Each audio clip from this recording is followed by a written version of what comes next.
didn't see anything. But I'm gonna do this whole dance. you're gonna do that while you're talking on the episode and everything too? Yeah. You guys are so funny. Impressive. Impressive.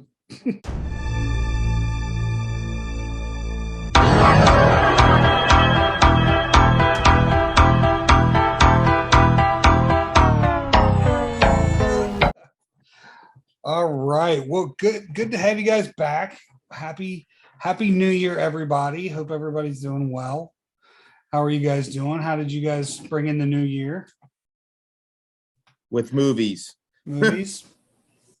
I celebrated with friends, and then I've been watching movies. Yeah, movies, and just trying to catch up. Try to catch up on all of the ones from 2022 that I didn't get to, and then yeah, really starting off so many now. That's kind of crazy. I mean, and there have been some good ones. Right. Yeah, it looks like we're glitching a little bit again. M3GAN. All right. Well, yeah, we brought in the new year too. Most of us we've been passing around this cold, this congestion thing. So I was kind of under the weather the past few weeks. So finally had to break down and have the doctor calling some meds and steroids and crap. Finally got me back to feeling somewhat normal. So Good to hear. So if my voice is a little raspy, it's because today's actually the first day I've had where I've not been like coughing quite so much. So, but my Bengals won last night, so all good for that. On to Buffalo. So who day, and hopefully my Cowboys can win tonight. So all right, well, enough of that. Hope everybody's had a happy new year and has their 2023 off to a good start. We wanted to jump right in with this, probably the first horror sci-fi sort of film of the year, M3GAN. And I don't know, let's jump right in. I saw it in the theater. I know you guys have both seen it. Katie saw it in advanced screening. Did you get any cool swag? You're always the one that ends up, getting some kind of at the theater. So no cool swag for me. I know I'm getting a bit of a max headroom thing with my laptop, yes, which kind of goes along with M3GAN. So I'm not too, I hope you guys are okay with that. I kind of dig it. If this was any other one, I think it would be kind of weird, but I kind of like how it's doing that, especially with this one. But no swag for me, but a packed audience of people and press, and yeah, that is the way to see this movie. I mean, I think we jump into it. It's not like M3GAN is going to reinvent the wheel with horror. I mean, there's so many things in it that basically you could see anyone who's a horror aficionado, you could see a mile coming down the line. I'm actually surprised some people didn't die that I thought would. I love the people that did meet their demise and how they met it. I love that there are like side characters that maybe had one scene that had some of the funniest dialogue and like just had me cracking up, laughing out loud. And that's, I think, the main thing about M3GAN. I mean, it starts off right away, just ridiculousness with, I'm paraphrasing the whole like, oh, we all love our pets, but then they die and then we get sad. But guess what? We've got a fix for that. And I'm like, this is the way you do. I mean, just start out with the ridiculous, including the parents who want to take their child skiing but don't know how to drive in the snow. Like right there, I'm like, yeah, you guys are going to die. And rightfully so. You guys are kind of dumb. But the performances were amazing. The direction was amazing. I love the Hitchcockian score that they had going on.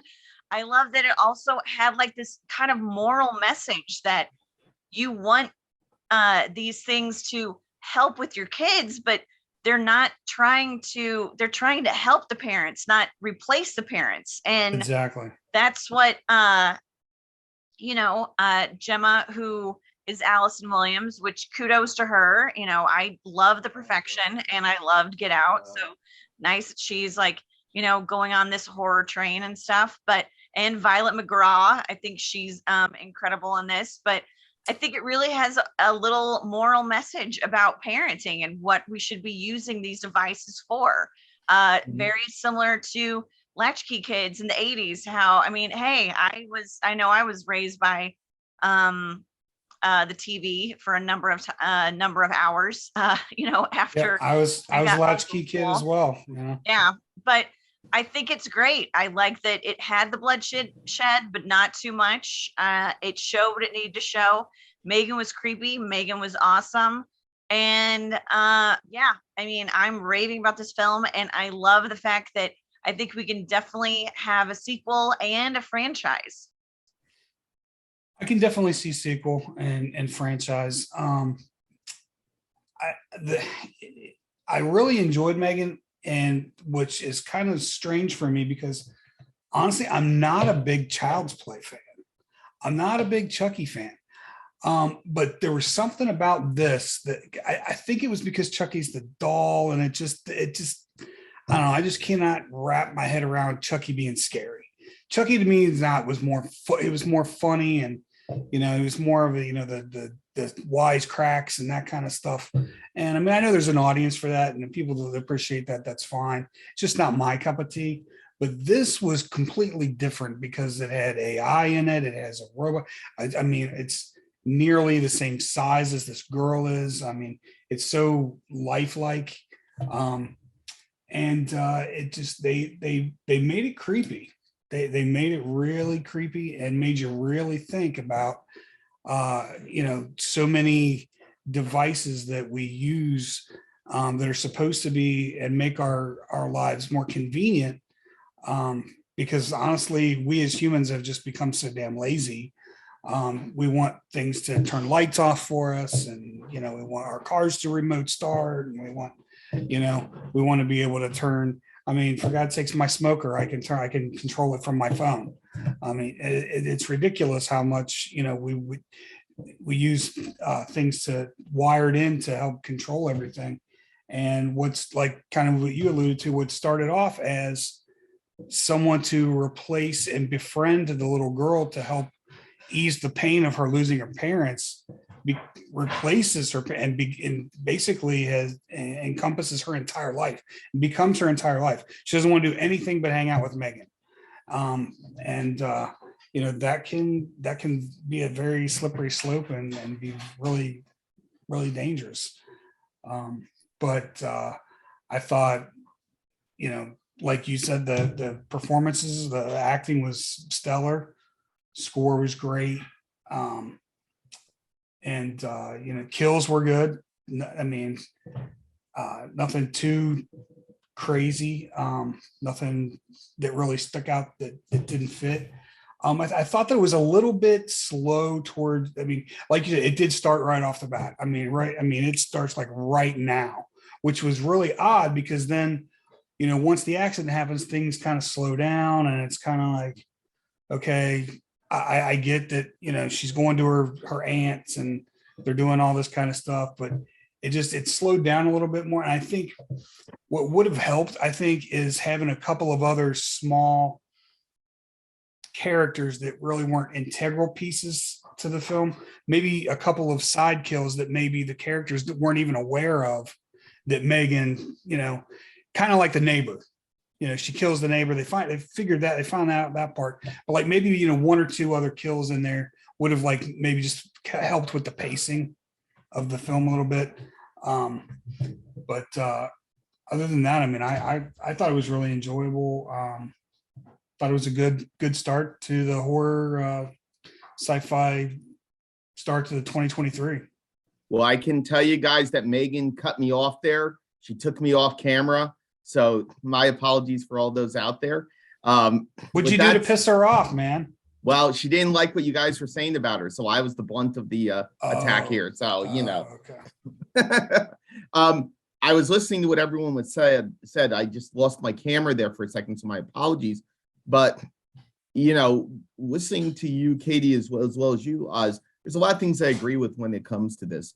One of the things I will say that I cannot be more happy to go ahead and see Gerard Johnstone return with the film. It's been quite a few years since Housebound, which was a fantastic film, very self-contained film. If you haven't seen it, about people within the house, within the walls, it is a wonderful film, and I can see why Blumhouse, and I'll bring the Funko Jason Pop Jason Blum into focus here if I can, with the screen behind me. And by the way, thank you to the ease of let me make sure I got this right. Here we go. The ease of doing business, nasum.in, for the very cool background today, because I happened to find it last second. I thought it was really, really cool.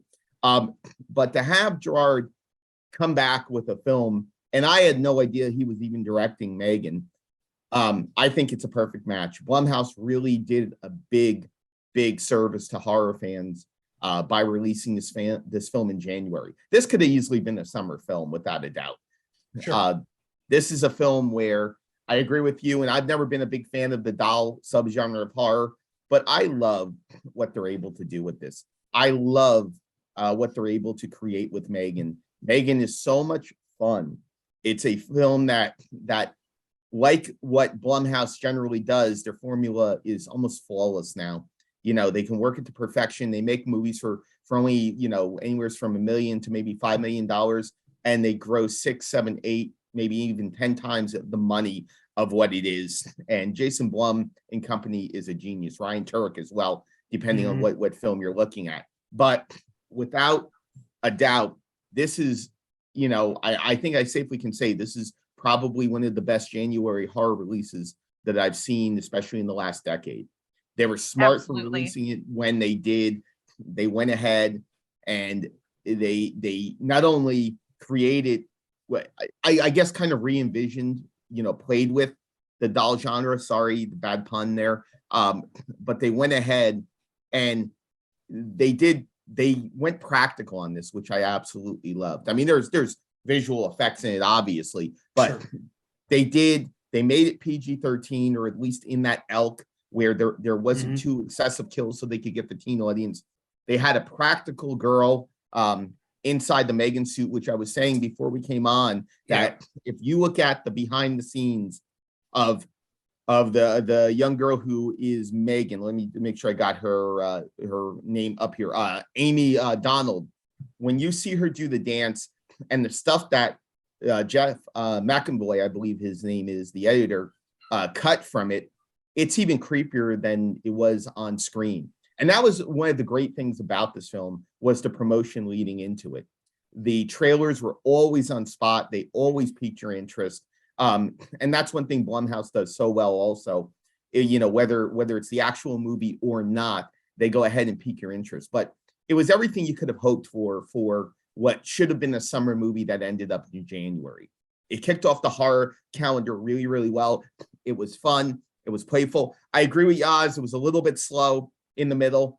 I think, you know, they kind of also dumbed it down for us, because they made the aunt really just a terrible person, you know, and it wasn't all her fault, because she wasn't meant to be a mom when it comes to this, you know. But I mean, they put every character there was a bad character or a bitchy character or a jerk character. There was no moral gray area to this. Everyone that M3GAN got rid of had justification for getting rid of in her programming. And I'm going to say this.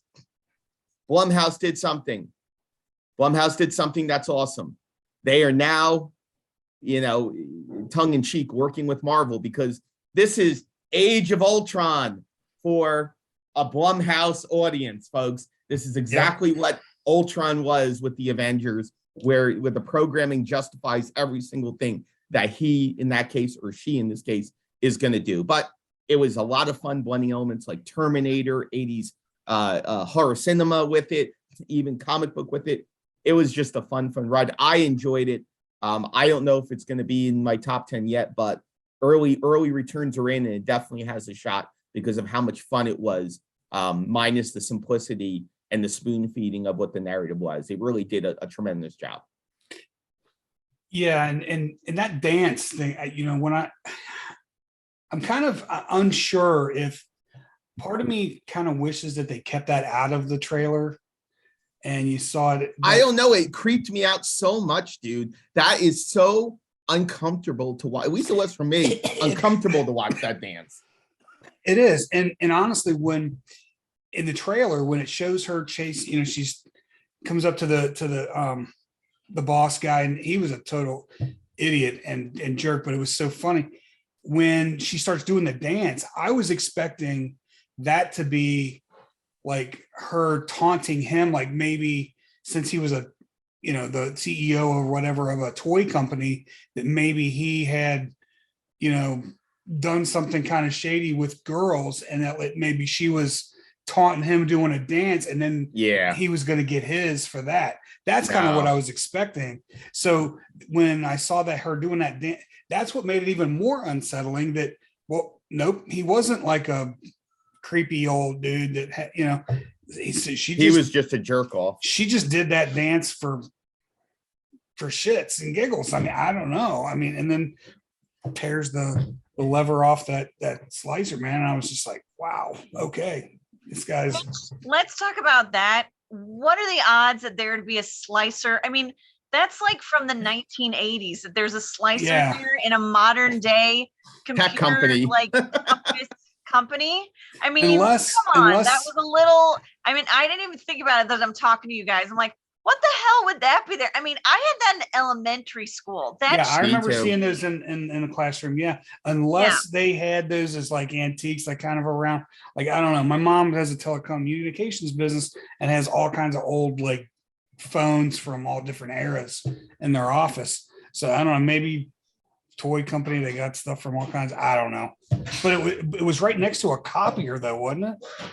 Yeah. Well, yeah. But again, I mean, this is like throwback to like 40 years ago. I mean, it's like, look, nobody slices paper anymore. You order the paper, the sliced paper that you need. Yeah. You don't slice paper anymore. So that's good. That's a good point. Good point. I didn't even think about that. Well, I didn't even think about it until I was talking to you guys. I'm like, what is that doing there? I mean, come on. When's the last time you saw that? That's like, there was a movie that had like the picture on top of the light thing, and the kids were like, wait, what are you using? Why do you have that? Why don't you just use your computer? And I'm like, okay, these are all great questions, kids. I don't understand why these are like so archaic devices that wouldn't be in a computer in a company that focuses on like everything that's computer and stuff. But I mean, one thing I have to say, it's just clever. I know everyone says like, I mean, before I saw it, I said that it's like if Chucky knocked up Small Wonder, we would have M3GAN. And besides the way Small Wonder like looks and stuff, Chucky wasn't that clever. Like M3GAN is actually smart. Like when Katie is like breaking down during the presentation and stuff, and M3GAN just looks at Gemma with this bitch, I got this covered since you don't know what you're doing. And she talks to her. I was like, that is funny. And it's just the way, that's the whole point with M3GAN. It's just funny. And from the get-go, like with the, perfect pets and all that stuff, and all the little things. And that's the thing that I think that really made this movie like huge at the box office. And it's just great to see with an audience, is that you're scared, but then you're also like laughing your ass off at different things. And then they have the little clips of music that go along so well with it, like Martika's Toy Soldiers. Yes, and I picked up that right away. Sia's Titanium and different things. I mean, that's just really, really smart that they've done this. But I mean, M3GAN's got nods to like Deadly Friend and the Terminator. I thought of Deadly Friend also. All of these films that it's like, yes, keep going. And yeah, I mean, I think this was just made for a franchise. And I mean, let's be honest, guys. I think there's a couple ways that I could see this going franchise, because when one of the guys took the information and stole it to put it on his laptop and maybe send it to another company, I could see it's like, all right, let me figure out, like, it's like they're giving us little breadcrumbs on how this could be a sequel, how this could be a series and all that stuff. And I'm like, that's again even more fun. I'm like, I like that they're trying to, it's like, look, this could be a one or done, or this is a plausible, here's the plausibility of how M3GAN's going to go on to you know, different adventures with different people. Well, one thing I'll throw in there, and I'm waiting for the Jurassic Park angle to be thrown in there for the aspect of the stealing of the information and the formula and something happened, which is what I was thinking at the end. But I want to give credit to James Wan and Akilah Cooper, who were the minds behind Malignant. And Malignant is a very physical movie, and you can see that when it comes to M3GAN. And that's one of the things I love about this movie. And I could see, you know, and I hope this element continues on, because I know that Blumhouse will put more money behind the follow-up, the sequel, which I'm waiting for him to announce anytime soon, if it's already not in the works, is the simple fact that to watch her in the woods as a predator, to watch her with the I guess you could kind of say machete, because that's what it ends up being when she rips it off the paper cutter, you know, to just the, you know, the hands-on kills.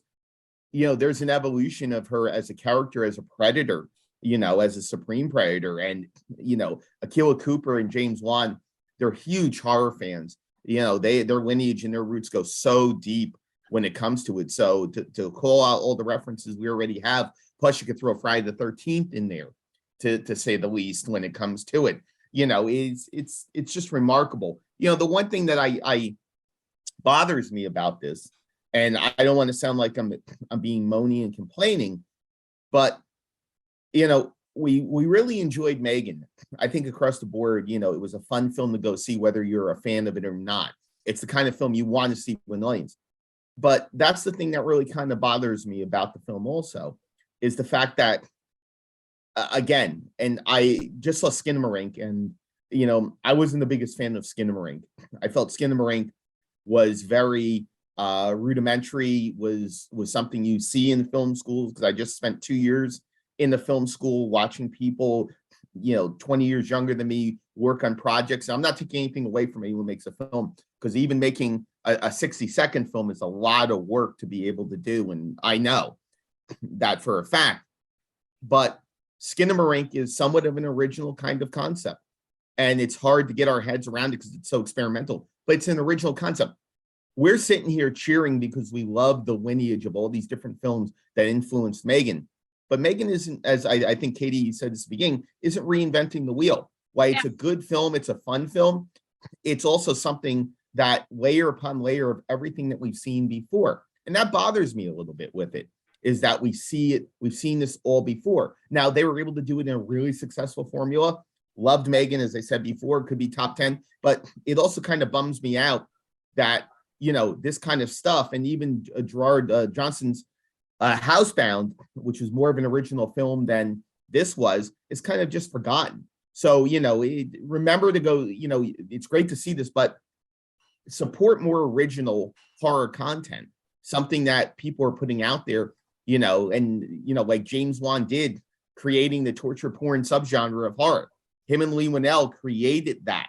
That was something you only saw in underground cinemas. And don't get me wrong, it's not that level of what you'd see in underground cinemas, you know, by masters like Fred Vogel, among others, way back when. But it's, you know, it kind of bums me out. I'm sorry to get on my soapbox, but it kind of bums me out that it's, you know, what we're cheering about is so ridden with so many other influences.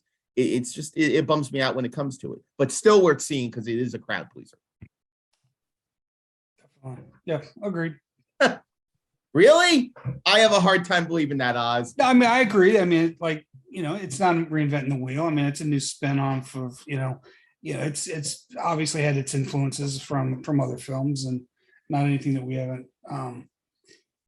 It's not completely unique or original, but no, what I'm saying is definitely support original ideas and horror and the genre. So absolutely. And it's funny you mentioned the wood scene, because I was really curious, because that was the only part of the movie where you see her chase, and she goes down on all fours like a cat, you know. Yeah. When she's chasing that kid, that and the which was really unsettling. That, and then the part where after he throws her on the ground and everything, and she comes back up. I mean, it almost looked like something out of like an exorcism movie or something. Yeah. I mean, the way she kind of came back up, I thought she was going to do the whole, martial arts, pop up, from being prone to but no, she just kind of almost like a transformer. And it was kind of creepy. And then she pulls his ear completely off his. Yep. Oh, Yep. I was like, oh, wow. And yet he deserved Every that. bit of it. Exactly. Yes, they all did. Yeah. They all did. They So absolutely did. I have a question for you guys, actually, because they're going to release an unrated cut of this. I saw it this past weekend. They're going to release an unrated cut, which I don't know if we need an unrated cut. I would say a rated R cut would probably be better. But my question for you is this: would it have been as effective or better if it had been a rated R movie? Because let's forget about the fact of the toned down, gruesome violence. Where you're able to bring in more of the families and more of the teens into this. I think it is a teenage. Would have rated R cut been better than what we saw there? I don't think so. Especially because I feel like with the rated R cut, you're going to see more of the stuff with the neighbor and the dog. Probably more stuff with the boss. The kid, I don't think you can get more because we pretty much saw what happened to the kid, and even with the car with the kid. So I feel like the way they did it, we don't need to see more of that, than what she did. We know that she killed the neighbor. We know that she killed the dog. We don't necessarily need to see all that. And I like that it was PG-13 because of that. I agree. And I think had this been, now you're going to have people that say, oh yeah, this would have been so much better. Diehard horror fans, I think, are going to say, oh, it would have been so much better if it was R-rated. But I don't think it would have pulled in the numbers at the box office that it did if it were, for the reason that you alluded to, Jay, is that some people who were either kind of like, they kind of dig horror a little bit, but they're not, the people on the fence. But like you said, they were bringing the families in. Oh, this doesn't look like it's going to be too bad. Hey, how bad can it be? It's PG-13. So we're not going to see a bunch of, we might see, some kills and stuff, but we're not going to see nudity. We're not going to see all this other kind of stuff. We can bring our younger kids or preteens in and watch it.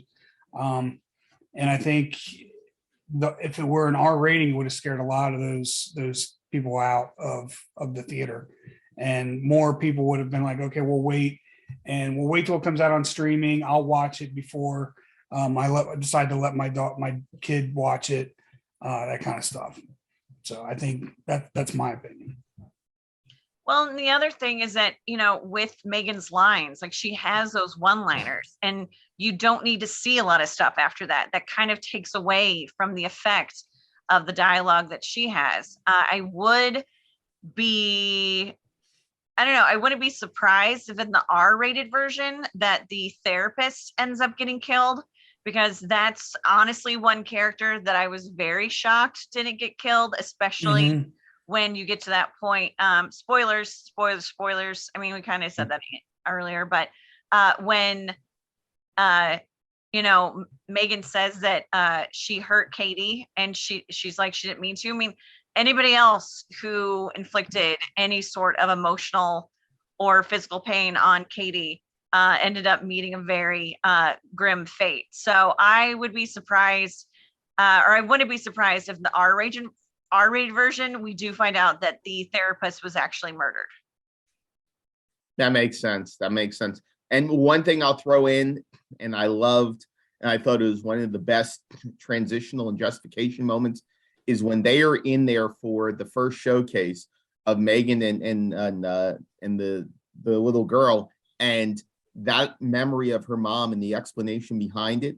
One of the things you can't fault Megan for is it does have the emotional moments and beats that you need for a film like this. It's really, really smart in how they present it, because it's not just done like you might see in like a drama in one of those solitary moments. It's done in front of big business, showing a heart to it, which is so contradictory to what that entire world is exactly like for it. So it's really smart. And again, I think in this, the editing both hurt it and helped it. I think the editing, putting together the progression of Megan's evolution, was really well done. I think in the same breath that the editing of a lot of these characters really just dumbed down a lot of them, making them just, ones that you can easily they're disposable characters. A lot of them are very one-sided, one-dimensional characters.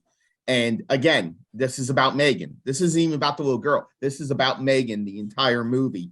And even with Chucky, you can go down the variety of different doll-themed movies.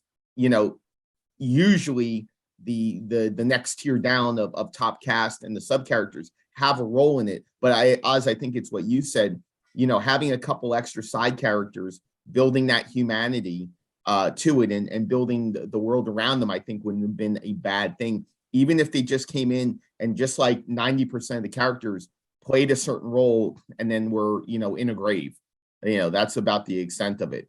But I think the emotional beats were great. Just like I think the humor was very well done, very well written, and executed for what they were able to put into that edit. Because again, it was cut down. What was it, like 130, 140 total, something like that? Yeah, so, and especially with the boss. I mean, he was so stupid, but it was funny how stupid he was. But the other thing that I really gotta say about this that I really appreciated was Violet McGraw's performance was, so what we see today when you try to take something like that away from a kid, it's like, that hits home, especially, to us that have kids and parents. You see your kid in pain, you want to, do something because it's a helpless feeling to see your kid in that kind of pain. You almost want to do anything you can to try to take that pain away. But sometimes what you do is actually counterproductive and is actually, the worst thing you can do for your kid at the same time. And I think we've gotten to the point where, we want an answer, a fix, a cure, a solution to any kind of pain or problem that we're going through, instead of just, sometimes it's just something you just got to get through. When especially, losing your parents, that's something that you're never going to get over. You're never going to replace that. It's just something that you just overcome. You just deal with it. People do it every day with spouses, children, whatever. And also the M3GAN, the way she reacts when she has the confrontation with Gemma, and she's, first of all, I love the fact that, everybody knows she's already in the house, right? When it's dark and everything. And she starts playing the piano, and it's just so soothing. Yeah. And it's just so, and then all of a sudden they have that that exchange, and she sounds like a 12, 13, 14-year-old kid who's not getting her way, and says, well, this is what, this is what I think, and this is what I'm going to do. And I'm not going to let you, I'm going to basically tell her, I'm going to take you out so that I can, because I'm going to do a better job because you're not a good mother or a good caregiver or whatever. A lot of times, kids say things like that, and it cuts deep, and, that's one thing about this. I appreciate and can relate to, that it wasn't afraid to, it didn't stray away from that aspect of that part of a, behavior of children of that age. And one thing I will say with Allison Williams, who plays Gemma, Get Out and The Perfection, two great roles over the last 5 years. She really does a good job at first, kind of bending you back and forth on whether she's a sympathetic character or she's a jerk character. Is she big business using her niece for this, or is she someone who's trying to cope and deal with, and again, simplicity. She has no background. She's not supposed to be doing this. This is who this character is of Gemma, but in the end, I always get a laugh out of it because it feels like the Terminator at the end, but all this bloodshed and everything else. And it's like, it's all forgotten by the end of the movie. There's no nothing, there's no ramification, no nothing for it. So it's kind of funny in a really dark way how they're able to shift things so quickly when it comes to this. But it was a lot of fun and definitely a good cast and good crew and good overall and all around.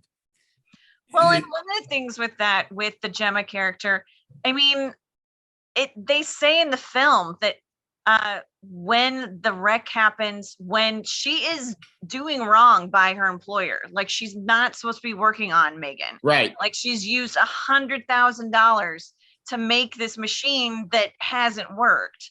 And that, I know you guys keep saying that the boss is a jerk, but the boss is being a boss. Like he's justified. It has an assignment that she hasn't done. And then her sister dies, and then she gets her niece. And this is like within a 2-month time span that she all of a sudden has to be a mother, a guardian. Right. I mean, it's like Katie has never gone to school. She's been homeschooled her whole life. She doesn't really have any friends. For some reason, when they move, she has to move from her home to her aunt's home. And then for some reason, all of her stuff isn't there. That's what I thought was a flaw. Like, I know it was supposed to be for, I think, the audience's benefit, and especially for anyone who doesn't have kids, but definitely has toys, toys that people will think, well, you've got that. It's like, oh, my heart was breaking when it's like, opening up that box and taking out the collectible. It's like, no, that's not what that's for. That's not what that's about. It's like, I understand. But that was the kind of thing that it's like, I don't know. I mean, being in Gemma's circumstance, that has to be so overwhelming. Because I mean, she's still dealing with the process of, her sister dying. And now she has all this responsibility besides her job, which thank goodness they didn't fire her with all that. Because I mean, she was supposed to have that assignment done, I think, that next day. So and then she even alluded, if I take any more time off, right. So and it's one of those things that I understand Jem was trying to do the right thing, but also, would it have not been better to have Katie just spend a little bit of time with her grandparents, not for the entire time? I mean, obviously, if that had happened, we wouldn't have a movie, but because she was trying to be so selfish, and it's like, no, that's not what my sister wanted. It's like, I'm not saying you had to do this. Like she would stay there, but at least give her a vacation and let her settle a little bit. So then you could get her room ready, get her stuff in her room, like something. And then have M3GAN ready when her room's ready and she comes back. Yeah. I mean, that would have been, but I mean, I understand you had to have this movie, but these are circumstances that, no one wants to be in the position in any way, shape, or form. Like Katie doesn't want to be in this position. Gemma definitely doesn't want to be in this position. And then, when she's trying to do what's right, ends up she makes this killer robot, and she skips some steps, and people end up dying. So I could see in the sequel, Gemma could get sued and put in jail because she made this basically a killer robot. And then Katie's gonna have to be in boarding school living with her grandparents anyway. I will throw one thing in here, and I can agree more with you, Katie, on this, is that maybe we should start a new segment here on the show. It's, does anything challenge you at all with this film? Because every piece of challenge is stripped out of this film, and it's almost like M3GAN is actually Blumhouse saying, listen, you're going to like this film or else. You're going to like it or else. We're going to strip every piece of possible challenge to you away. So all you are a mindless robot that's just going to sit there and watch it and say, you know what? Yes, they all deserved it. Yes, they all deserve it. Yes, I'll have another. I mean, it's kind of tongue in cheek, but it's true. And I don't know if this is the edit that they stripped all this out. If this was script stage with it, I would hope it wasn't, because Malignant was an actual pretty decent movie. A detailed narrative, really had a lot. So I have to believe, based on what I've seen with the writing previous to this, is that, this came from more the fact of the edit and what was cut out. I mean, Would it have hurt again to have those side characters? Would it have hurt to have a little bit more conversation about sending her to school, having a little more conflict? It's almost like the conflict is one dimensional and the rest of it is just swept away because we just can't have time for it. We can't have time for it. We can't challenge. We just want to show the horror and that's it, the drama, that's it. It needs that conflict to it. And I think that's also a big flaw with this here, is that the conflict is so tunnel visioned when it comes to it, funneled through M3GAN, that when you think more about it, it kind of brings the movie a little bit down from where it was. It's fun. It should have been a summer movie, but there's not a whole lot of challenge when it comes to this movie for all the reasons we talked about. Well, and I mean, I think they start the movie off like that. When you have the parents in this horrendous snowstorm, this blizzard, and they don't know how to drive in the snow. I mean, they're planning this, vacation to take Katie skiing, which it sounds like neither one of them been skiing, but then they're having this fight. It's like, oh my God, we should have gotten the chains on the tires. And the husband's like, you didn't know what that was until 5 minutes ago. So why don't you lay off? And I'm like, you jerk. Yeah, it's like, and that's the kind of thing that it's like, okay, one, I understand you guys are going to die because it's very obvious. But two, it's really funny that you're having these you're having these characters that it's like, all right, let's do this. We don't know how to do this. We don't know what we're doing, but we're still going to do this because damn it, this is what we planned on doing. And that's kind of like, I feel like what they did then with the Gemma's character, because it's like, so I have this like horrendous deadline that I have to meet. I have my orphan niece that I can't put in school, but I need to put in school. So I'm going to put her in this weird school.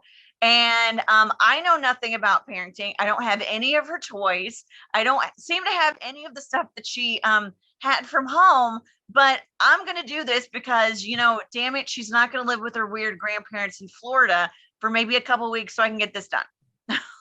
Well, and if she works for a toy company, you would think, I mean, how hard would it be to bring a couple of things home from work every day?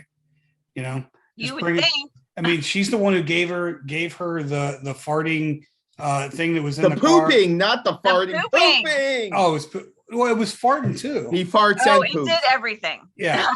Yeah, I mean, it honestly, I mean, I thought it was hilarious. I want one of those things on my desk. That would be hilarious, I think. Meet your new best friend, bowel movement. Here we go. Here's dysentery. Yay! Wash your hands after playing. And it is funny that you mentioned Terminator, because at the end, when she gets separated, she's crawling around. I was even thinking, I was like, is this going to end with a mechanical arm sticking out? Right. And that's going to be what, it was kind of funny. They made that nearly impossible to kill at the end, which I didn't hate the fact that they made it kind of Terminator-esque. But one of the things, and Blumhouse, call me if you need an idea, but what I really would like to see, either at the end of this film or in the next one, is the next stage of evolution where the little girl under all that prosthetic and plastic actually is evolving. M3GAN is evolving into an actual human, and to see the skin underneath, I think that would be a wonderful practical effect. Not too gory, not too bad. And you can see how the technology is getting out of hand from us, because that's the whole thing with this sci-fi horror thriller kind of subgenre all mashed in this hybrid. And we see with Terminator is that the Terminators are becoming smarter, but they're becoming more human on every single level. And that's something I would like to see when it comes to M3GAN and what they're able to do. You could see that growth, and it could go back to what we talked about, where the Dobson 2.0 ripoff from Jurassic Park that shows up in M3GAN trying to steal the secrets, goes ahead and sends it to a defense firm, something where they develop it into a weapon, and you see something like that. You still want the campy, you still want the fun, you still want what this formula that made it a fun movie to go see, but you want to see that they're able to advance it. And I would love to see something like that in the next film, or at least at the end of the film, where you've already got her in practical effects. Why not kind of show her face? Because this is only the second role for this actress, Amy Donald. It's only the second role for her, and she's fantastic in it as Megan. I mean, she's able to take dialogue. She's able to execute the lines. She's got the physicality that comes along with it. You know, she's able to create that vibe of the innocence as well as the complication, the maturity, the evil that's in it. She's wonderful in it. And I would love to see her as an actress even develop herself, her craft more with this kind of character. And I agree with that. And to evolve that even more as Katie gets older, I would like Megan. I mean, you know, it's a robot, it's, you know, an AI, it can change in any sort of setting. I would like, as Katie gets older, then Megan ages with her, so that it's always one of those things, like she's always her friend and that same age as her, as so that you have that relevance. You know what, Katie, I'm going to bounce it right off of what you just said. I think it's a great launch pad. What happens in the future if she's implanted with a chip and Megan's the AI in that chip and is inside her head and she starts to evolve into Megan? Then you go all Cronenberg. Oh, wow. You go Cronenberg, a little bit Black Mirror stuff there. Exactly. But I like it. Exactly. Well done, Katie. Katie, we're going to co-write this. We're going to co-write this. Let's do it. All right. You heard it here first, guys. You know? All right. All right. There's the dance. That's just weird. It's creepy with me. It's just weird. You know? Yeah, I saw it. What, you know, I was like, I don't know if I'm supposed to, I don't know how I'm supposed to feel about this dance this girl's doing. And it's just weird. All right. So any final it's thoughts? Very weird. Yeah. I love that 2023 has like hit it out of the park. Yeah. With this film. I mean, you know, like I said from the beginning, it's not reinventing the wheel, but damn it, that wheel is still spinning, and I can't wait for those sequels in a franchise to come from it. This is an excellent way to spend your night at the movies with a crowd full of people, because that crowd reaction has been amazing. And I look forward, you know, some of the other films that I've seen this year. Again, love that I got to see these with a crowd. So this is really getting me excited for 2023 and like actually being in the theater again. And one thing I'll throw out there, I mean, there's a whole slew of horror, which, you know, hopefully we'll talk about a lot of them here in Postmortem in the next, you know, couple months. But one I'm looking forward to so much is Renfield. It looks fantastic. Yes. It looks fantastic. I mean, and I am not a Megan. Right. And I am not a fan of Nicolas Cage, not even at all, but it looks so good. Nicholas Hoult is so good. But I want to give a shout out real quick. First of all, if Megan's still out there, go see Megan in the theater. Well worth it. Support studios like Blumhouse, even though I bitch and moan. Support studios like Blumhouse are doing a tremendous job in what they're doing. So hats off to them for continuing to pump out hit after hit and really, you know, doing some incredible stuff. But I want to give a shout out to Beast. I know we talked about it. My number one for this year for 2022 was Beast. I loved it. And if you haven't seen it so far on DVD, Blu-ray, streaming, go see it. It is everything you want. And my favorite film of 2022. What was it? Beast. Oh, the Idris Elba movie. Yes. Yay! That was my number one surprise of the year. It was so good. Like good. And then it's like, yeah, because I know there's a number of people that are like, I don't know. I'm like, no, I know. Go see it. It's go like, see don't watch the trailer. Just go see it, and then come back and watch our episode. That we did. Exactly. Come back and watch our episode after. Listen to me complain about music on it. Yes. Yeah. All right. One last thing I will say about this is at the end, I thought it was as creepy as it was when she gets the shears and gets the look of Megan. They did it so well when the hair was ripped out. Oh yeah. The gash in the face. I was just like, wow, that was super. When I thought I couldn't get any creepier, it was even more creepy. Does a great job. Was made to cosplay Megan. Like, honestly, I just kept looking at that and like, I just can't wait for her to do some sort of cosplay of it. Who knows? Maybe she will, maybe she won't. It said. made the eyes because she has those big blue eyes and stuff, but she's gonna kill it. Oh, it's so good. And folks, again, when you see this movie, go in, just have fun, turn your brain off. That's all you got to do. Yeah. Let it entertain you. Come back, watch our episode, drop your comments below, and we'll read them on the show. All right, guys. Well, thanks again for another episode, and we will see you in the next one. Everybody take care. See you later.